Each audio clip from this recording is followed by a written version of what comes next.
आप लोगों का फिर से स्वागत है। आज मैं शिवानी यादव आपको दिखाऊंगी राव मान सिंह जी के द्वारा बनाया हुआ बादल महल की तस्वीरें। किस तरह से यहाँ पे गढ़ है, म्यूजियम है। आप देखिए इसकी और पल बिताइए कोटा के पर्यटन स्थलों पर, जहाँ पर सेनानियों को आकर एक अलग ही खुशी मिलती है। आज हम आपको ऐसी ही जगह लेकर चलते हैं, कोटा महल, कोटा बादल महल, जो कि राव मान सिंह जी के द्वारा निर्मित है। और यहाँ पर उनके म्यूजियम में बहुत सारी चित्रकलाएं और दिखाई देती हैं। ये कोटा रेलवे स्टेशन से 7 किलोमीटर की दूरी पे है और नयापुरा बस स्टैंड से ये 4 किलोमीटर की दूरी पर है। यहाँ पर अंदर आपको सभी चित्रकला और शस्त्रागार भी दिखाया जाएगा। म्यूजियम, जो कि राजाओं के समय पर क्या क्या चीज़ें काम में ली जाती थी, तराजू, जल घड़ी, सब आपको अंदर देखने के लिए दिखाया जाएगा। और कोटा राव मान सिंह गढ़ की स्थापना कैसे हुई थी, ये भी हम आपको आगे। बादल महल में बूंदी के राजकुमार जय सिंह जी ने 1264 ईस्वी में कोटा गढ़ की आधारशिला रखी थी, स्थापना की थी। उन्होंने यहाँ की उत्पाती भील प्रमुख कोटियों का वध करके आसपास के भूभाग को विभाजित किया था। इस गढ़ की प्रथम प्राचीर पर कोटा का निर्माण किया था। इसको बूंदी से अलग होने के बाद इस महल का निर्माण किया। कोटा महल की जो एंट्री गेट है, आप उसकी तस्वीरें देखिए किस तरीके से हैं, कहाँ से जाते हैं। और ये हम आपको महल की बाहर से सारी तस्वीरें दिखा देते हैं।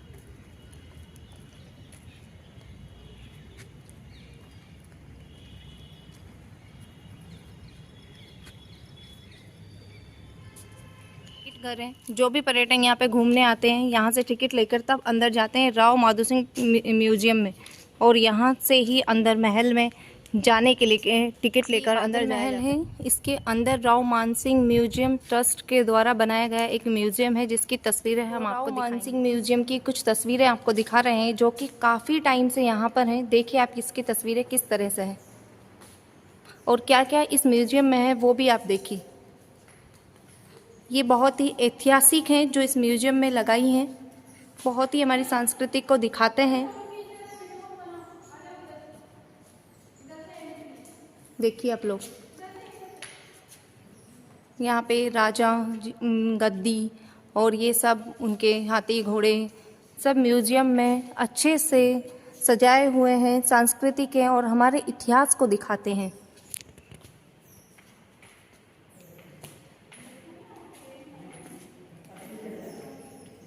देखिए आप लोग किस तरह से इस म्यूजियम की तस्वीरें हैं।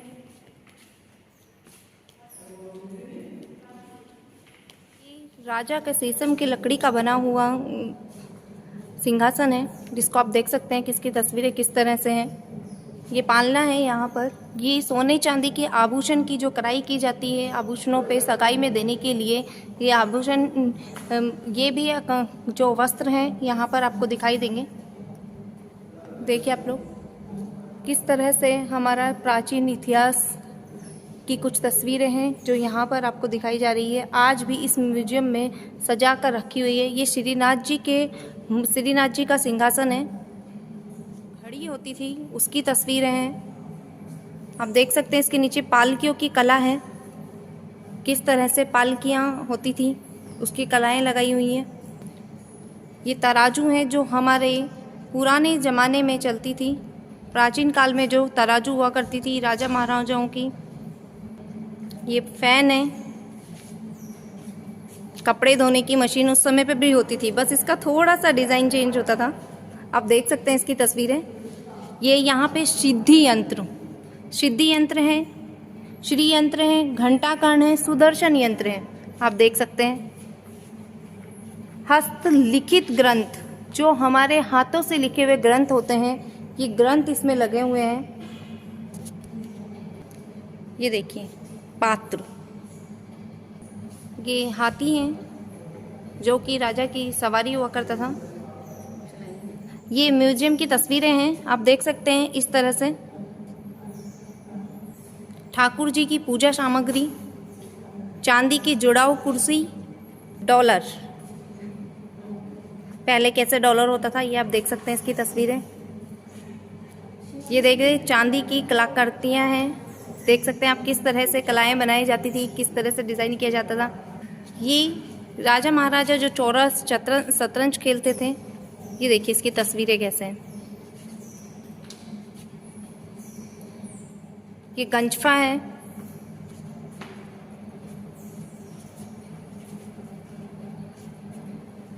जमाने के संगीत में जो आपके सितार रानी सुभद्रा राजपाल कुन्हाड़ी द्वारा भेंट किए हुए हैं, आप देख सकते हैं इनकी तस्वीरें।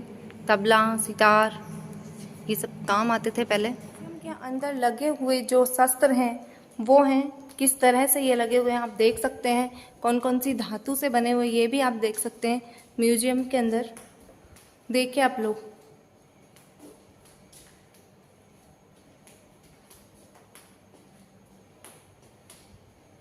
कटारें जो काम में ली जाती हैं, बंदूकें हैं। देखिए युद्ध के समय पे ये बंदूकें काम में ली जाती थी। देख सकते हैं इसकी तस्वीरें किस तरह से हैं।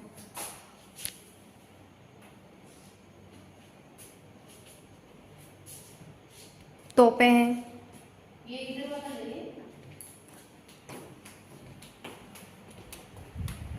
यहाँ पर प्राचीन बारहसिंगा उन सब की लगाई हुई है छाले, आप देख सकते हैं।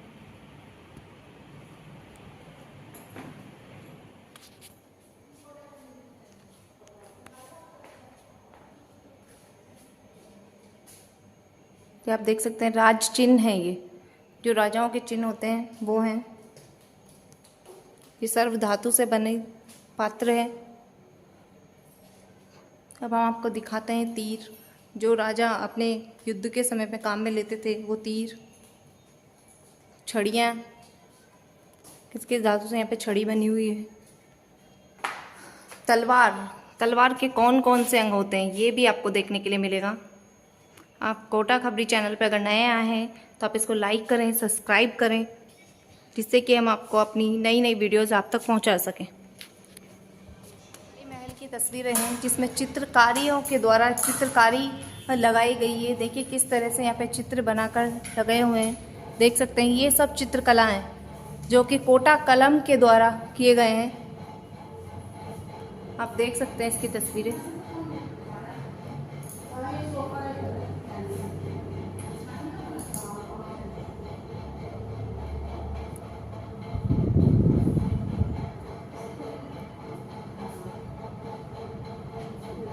नाम है आपका? थोड़ा जोर से। मधु। आपका कोटा खबरी चैनल पे बहुत बहुत स्वागत है। आप बताइए ये क्या जगह है? ये राजा जी का बेड, राजा जी का कमरा है। किस चीज़ का बना हुआ है? कमरे में क्या क्या चीज़ें हैं? थोड़ा इतिहास बताइए। चांदी का पलंग, सोफा, चित्रकारी और बालकनी और आपको दिखाने जा रहे हैं राजा जी का कमरा। देखिए ये चांदी का पलंग है, देख सकते हैं आप इसकी तस्वीरें किस तरीके से हैं। कमरे की तस्वीरें दिखा देते हैं हम आपको।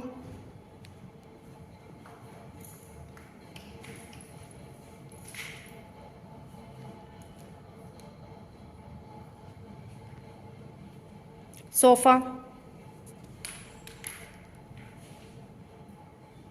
चित्रकारियाँ और ये यहाँ पे चित्रकारी के द्वारा यहाँ पे तस्वीरें लगी हुई हैं, आप देख सकते हैं। श्रीनाथ जी की भी तस्वीर है। जानते हैं आज हम आए हैं कोटा के राव मानसिंह म्यूजियम में, बादल महल। अब हम आपको बारादरी की तस्वीरें दिखा देते हैं, किस तरह से यहाँ पे बारादरी की तस्वीरें हैं। देखिए आप लोग,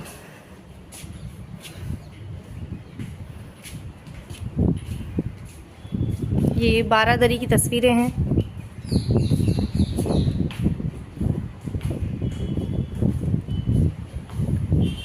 राव माधो सिंह जी के द्वारा निर्मित किया गया था। इसके एक ओर से पूरा कोटा की इधर चंबल रिवर फ्रंट ये आपको दिखाई देता है। इसकी तस्वीरें किस तरीके से हैं देखिए आप लोग। बादल महल की तस्वीरें हैं।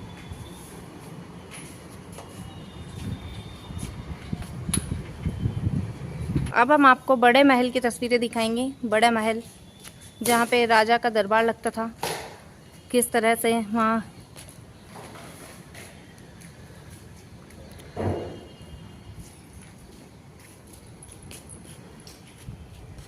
मत जाओ। देखिए तस्वीरें दिखा देते हैं। देखिए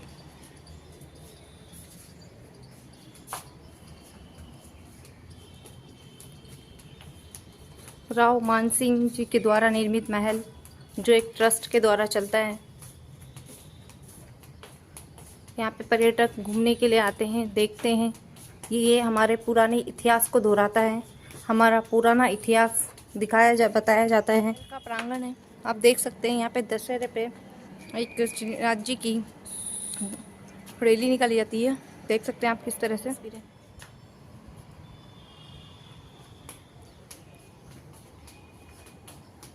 ये गढ़ के उस तरफ का हिस्सा है जहाँ से दूसरे जिले की सीमा को देखा जा सकता था, और वहाँ से ही अगर कोई युद्ध हो रहा है, कोई लड़ाई हो रही है, तो वहाँ से तोपों बंदूकों के द्वारा युद्ध किया जाता था। आप देख सकते हैं वो तस्वीर वहाँ की। का प्रांगण है, आप देख सकते हैं। यहाँ पे दशहरे पे एक राज्य की रैली निकाली जाती है, देख सकते हैं आप किस तरह से। के अंदर एक जो पुरानी हमारी चित्रकला होती हैं, या राजा महाराजाओं के द्वारा जो कलाकार या कलाकृति जो होती है, उसकी एक दुकान भी अंदर है, जहाँ से यहाँ के इतिहास की कुछ चीज़ें लोग अपने घर में लेकर जाते हैं। यहाँ से आप देख सकते हैं किस तरह से यहाँ पर म्यूजियम सेट्स वगैरह सब मिलते हैं। यहाँ पे आप देख सकते हैं इसकी तस्वीरें।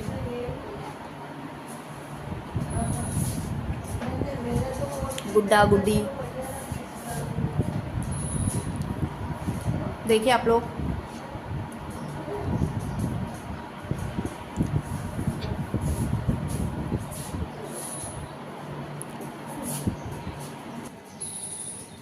बिक्री के लिए लगाया हुआ है। हैंडीक्राफ्ट दुकान है, यहाँ पे हैंडीक्राफ्ट चीज़ें मिलती हैं जो कि पर्यटक यहाँ घूमने आते हैं, अपने घर पर निशानी के तौर पर ये चीज़ों को यहाँ से ख़रीद कर लेकर जाते हैं।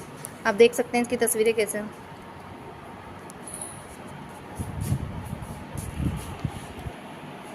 ये अपने दरवाज़ों पर टाँकने के लिए सब चीज़ें हैं यहाँ पर। अब पर्यटकों को अपनी ओर बहुत लुभाती हैं ये चीज़ें। ऐतिहासिक किताबें भी हैं, गोल यंत्र हैं और जल घड़ी है।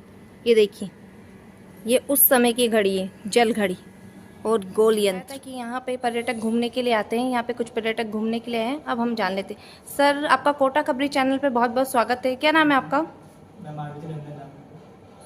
आप कहाँ से आए हैं? अयोध्या से। यहाँ पर घूमने के लिए आए हैं? नहीं, यहाँ पे एडमिशन कराने के लिए आए थे भाई का एलएम में, तो साथ में अभी हम कॉलेज लौटना है, इसलिए थोड़ा घुमाएंगे। क्या जानते हैं आप इसके बारे में?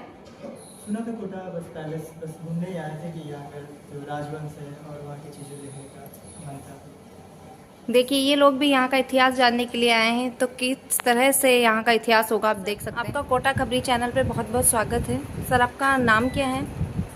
कोटा खबरी चैनल को बहुत बहुत धन्यवाद।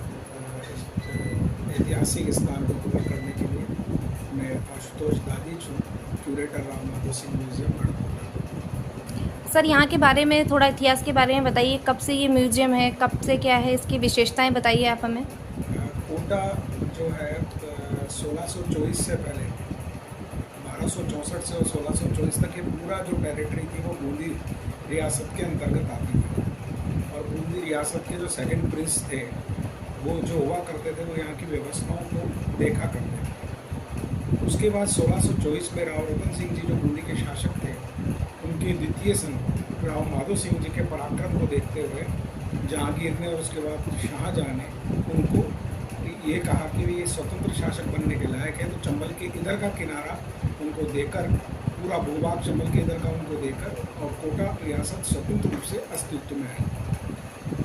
जब यहाँ पर बूंदी का शासन स्थापित हुआ तो कुंवर जैत सिंह जी ने अपने रहने के लिए एक व्यवस्था जो बनाई, जो कि एक सामान्य बात है कि कोई भी जब राजकुमार रहता है तो अपनी व्यवस्थाएं वो बनाता है। तो इस गढ़ पैलेस की सबसे पुरानी इमारत जो है इस गढ़ कोटा की, उसको कंवरपति का महल कहते हैं, क्योंकि वो राजा नहीं थे, राजकुमार थे, इसलिए कंवरपति उनके रिवायत को कंवरपति कहा गया। जब 1624 में स्वतंत्र रियासत बनी और राव माधो सिंह के प्रथम शासक बने, तो फिर उन्होंने इस महल का निर्माण कराया, जिसमें विशेष रूप से राजमहल, बड़ा महल, ये जो है उनके शासनकाल में बनाए गए। म्यूजियम है वो कब से बना है?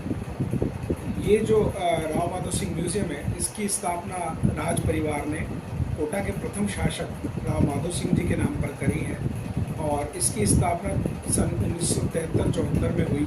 तब से ये निरंतर रूप से कार्य में है। और विशेष रूप से राज परिवार का जो हाड़ौती वासी हैं और जो एक विश्व स्तर पर, राष्ट्रीय स्तर पर एक कोटा कलम की पहचान बने, हाड़ौती वासी और विश्व स्तर पर, राष्ट्रीय स्तर पर कोटा की संस्कृति और विरासत को लोग जान सके, इसलिए उन्होंने इस संग्रहालय का प्रारंभ करवाया। और उसके लिए जो है ट्रस्ट की स्थापना की गई, जिसके चेयरमैन तत्कालीन महाराव भीम सिंह जी प्रथम थे। अभी इस ट्रस्ट के चेयरमैन वर्तमान महाराव गिरिराज सिंह जी हैं। और ये ट्रस्ट जो है विशेष रूप से हाड़ौती में संस्कृति और विरासत को बढ़ाने का कार्य जो है कर रहा है। लोग आते हैं और हाड़ौती की संस्कृत और वैभवशाली विरासत को इस ट्रस्ट और म्यूज़ियम के माध्यम से जान पाते हैं। यहाँ से जो है इस विरासत को आगे बढ़ाने के लिए और नई पीढ़ी इसको जान सके, इसके लिए विशेष रूप से जो है समय समय पर क्विज कॉम्पिटिशन्स का भी आयोजन कराया जाता है, जो विशेष रूप से हाड़ौती के इतिहास और विरासत पे ही जो है आधारित रहते हैं। संगीत उत्सव भी यहाँ पे आयोजित होता है, जिसके माध्यम से संगीत की कलाकारों के प्लेटफॉर्म जो है उपलब्ध ट्रस्ट द्वारा कराया जाता है।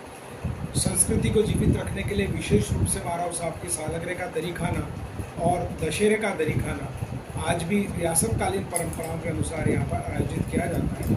दशहरे का दरीखाना बाहर दरीखाने के जो चबूतरा है हथियापुर, जिसके बगल में वहाँ पर आयोजित किया जाता है। और उसमें सभी जो कोटा रियासत के पुराने जागीरदार हैं, ठिकानेदार हैं, वो सब रियासत कालीन वेशभूषा में कोटा पाठ के साथ आते हैं और उसमें सम्मिलित होते हैं। और फिर भगवान श्री लक्ष्मी नारायण जी की सवारी यहाँ से रावण वध के लिए प्रस्थान करती है और महाराव साहब कोटा भगवान श्री लक्ष्मी नारायण जी के प्रतिनिधि के रूप में तीर चलाकर रावण के अमृत रूपी कलश का वेद करते हैं। बीच में जिस हत्यापुर का जिक्र आया उसके बारे में भी मैं आपको विशेष रूप से बताना चाहूँगा कि जो इस महल का प्रवेश द्वार है उसको हत्यापुर इसलिए कहा जाता है कि उसके दरवाजे के ऊपर 2 हाथी लगे हुए हैं। जैसा मैंने प्रारंभ में आपको बताया कि 1624 से पहले ये पूरा भूभाग बूंदी रियासत के अधीन था। जब 1707 में महाराव भीम सिंह जी प्रथम गद्दी पे बैठे, जो कि कोटा रियासत के प्रथम महाराव भी थे, उस समय बूंदी में राव बुद्ध सिंह जी का शासनकाल था और राव राजा बुद्ध सिंह जी को उनके सलाहकारों ने ये सलाह दी कि पूरा जो है भाग बूंदी के अधीन ही था, तो सही समय है उनकी युवा अवस्था को देखते हुए वापस इसको बूंदी के अंदर मिला लिया जाए। तो बूंदी ने कोटा राज्य पर आक्रमण किया, पर महाराव भीम सिंह जी प्रथम इतने पराक्रम से लड़े कि कोटा से लड़ते हुए बूंदी पहुंच गए और बूंदी विजय कर ली। तब राजमाता साहब के आग्रह पर उनको बूंदी का शासन तो वापस, चूंकि भाई थे तो उनको वापस दिया, तो विजय स्मृति के रूप पर उनके दरवाजे के ऊपर जो महल के प्रवेश द्वार पर लगे हुए 2 हाथियों को लेकर आए और यहाँ अपने महल के प्रवेश द्वार पर लगाया। तब से इस दरवाजे को हथियापुर कहा जाने लगा। धन्यवाद सर, आपने हमारे दर्शकों को बहुत अच्छी जानकारी दी है, बताया यहाँ के म्यूजियम के बारे में, सांस्कृतिक कार्यक्रम के बारे में, हमारे सांस्कृतिक को जिंदा रखने के लिए ये ट्रस्ट क्या क्या करता है, ये सब आपने हमें जानकारी दी। Thank you sir. विशेष रूप से इसमें मैं और एक यहाँ पे जिक्र करना चाहूँगा कि कोटा कलम चित्रकारी की जो यहाँ पर आप अंदर देखेंगे कि जो मिनिएचर पेंटिंग्स हैं और जो भित्ति चित्र हैं कला कोटा कलम से, वो विश्व स्तर पर विख्यात है। उस चित्रकला को भी प्रोत्साहित करने के लिए ट्रस्ट जो है कोटा मिनिएचर पेंटिंग्स की वर्कशॉप भी आयोजित करता है, जिसमें जो कई पीढ़ियों से इस काम को कर रहे हैं, ऐसे जो इस शैली के जानकार हैं, उनके द्वारा आज की नई पीढ़ी को इसके बारे में मार्गदर्शन दिया जाता है और उस कला को एक प्लेटफॉर्म मिले, उसको एक पहचान उसकी बरकरार रहे, वो समाप्त नहीं हो, इसके लिए भी ट्रस्ट जो है निरंतर प्रयत्नशील है। क्योंकि कोटा कलम चित्रकारी अपने आप में बहुत विश्व प्रसिद्ध एक कला है, जिसकी विश्व स्तर पर बहुत बड़ी पहचान है।